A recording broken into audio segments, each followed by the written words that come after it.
প্রিয় ভিউয়ার্স, আজকে আপনাদেরকে দেখাবো যে বাজার মূল্য মাত্র 5 থেকে 6 টাকা।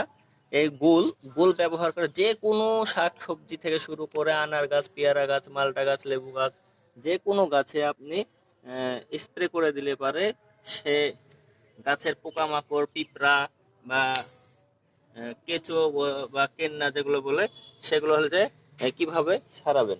তো আমি এটা নিয়ে নিয়েছি একটি গোল 1 লিটার পানি নিয়েছি, ফ্রেশ পানি। এই এই পানিতে আমি একটি গোল সম্পূর্ণ দিয়ে দিব। সম্পূর্ণ আপনি এভাবে দিয়ে দিবেন, যাতে না পড়ে খেয়াল রাখতে হবে। এভাবে দিয়ে এভাবে সুন্দর করে দিয়ে দিবেন। এটি মারাত্মক একটা ওষুধ।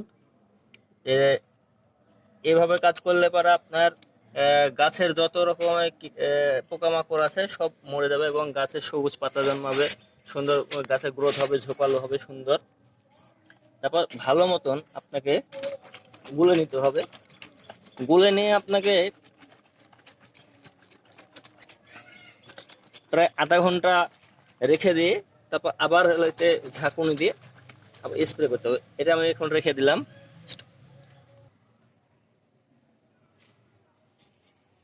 এখন আমি আধা ঘন্টা পর আবার ফিরে আসছি। এই যে বোতলটা এখন আমি স্প্রে করব। এখন সুন্দরভাবে আনার গাছ বা যে কোনো গাছে স্প্রে করতে পারবেন। এই যে আনার গাছে আমি স্প্রে করছি। ভালো করে স্প্রে করে দিবেন। যত রকমের পোকামাকড় আছে, কেন্নে, ছোট কেন্নে, কালো কেন্নে, লাল কেন্নে, কেঁচো, সমস্ত কিছু, মরিচ গাছও আমি স্প্রে করছি। ভালো করে স্প্রে করে দিবেন। এগুলো একটা ধক আছে, গুলোর যে একটা ধক, এই ধক থেকে আপনার যত পোকামাকড়, পিঁপড়া, যত রকমের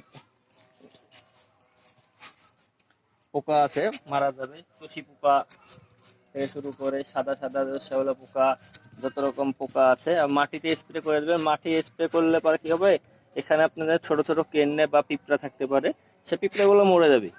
এখানে কোনো ক্ষতিকারক জীবাণু থাকতে পারবে না। খুব উপকারী।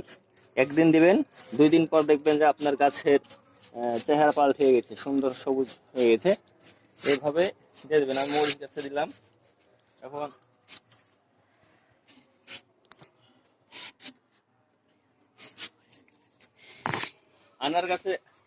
আনার গাছে দিব। এখন আনার গাছ আমি 12টা জাত লাগিয়েছি। 12টা জাতের ডোগা ভেঙে দেওয়ার পরে এগুলো দেখেন, এই যে কুশি বের হয়েছে।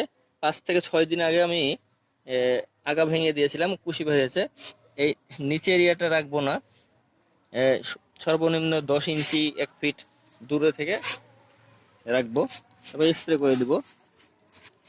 মাটিতে অনেক পিঁপড়া, কালো পিঁপড়া, লাল পিঁপড়া আমি দেখা যাচ্ছে, যার জন্য আমি দিছি। এই গুল সবচাইতে উপকারী, গুলো স্প্রে খুব উপকারী। মাঝে মধ্যে আপনি হলুদ স্প্রে করতে পারেন। হলুদ দিবেন 1 লিটার পানিতে, হাফ চা চামচ স্প্রে করতে পারেন। ঘরোয়া পদ্ধতিতে যে পদ্ধতিগুলো আমি দেখাচ্ছি, এগুলো হলো সবচাইতে উপকারী। আপনার কম টাকাতে হয়ে যাবে। কি দিবেন না দিবেন সেটা ভাবতে হবে না। এই যে এখানে লেবু ধরেছে, এই যে লেবু এই যে উপরে আছে, এই পাশে আছে ফুল আছে, এই যে ফুল ধরেছে আপনি, এই যে এখানে ফুল আছে, ওই পাশে আরো আছে 2-3টে ফুল আছে। এই যে লেবু, এই যে দেখছেন, এই লেবু আছে। আমার বেশি দিন হয়নি, 20 দিনের মাথাতে এগুলো ফুল আসছে আপনার। আর পারে গুলটা গুলে রাখার পরে আধা ঘন্টা পরে সুতি টেনা দিয়ে ওই পানিটা ছেঁকে নেবেন সুন্দরভাবে। কারণ গুলের মধ্যে গুটি গুটি হয়ে যেতে পারে, তাহলে এই মেশিনটা নষ্ট হয়ে যেতে পারে। তাই আপনাদেরকে অনুরোধ করব সব দিকে খেয়াল রাখার জন্য। আপনার মেশিনটা নষ্ট যদি না করতে চান, তাহলে পরে গুলানোর পরে আধা ঘন্টা রেখে দিয়ে আধা ঘন্টা পর আবার ঝাঁকুনি দিয়ে সুতি কাপড় বা ওড়না বা যে কোনো জিনিস দিয়ে ছেঁকে নিয়ে যাতে কোনো গুটি না থাকে, তাহলে পরে মেশিনের কোনো ক্ষতিকারক কোনো ক্ষতি কিছু হবে না, আপনাদের উপকার হবে। আমি দিচ্ছি মরিচ গাছে স্প্রে করছি।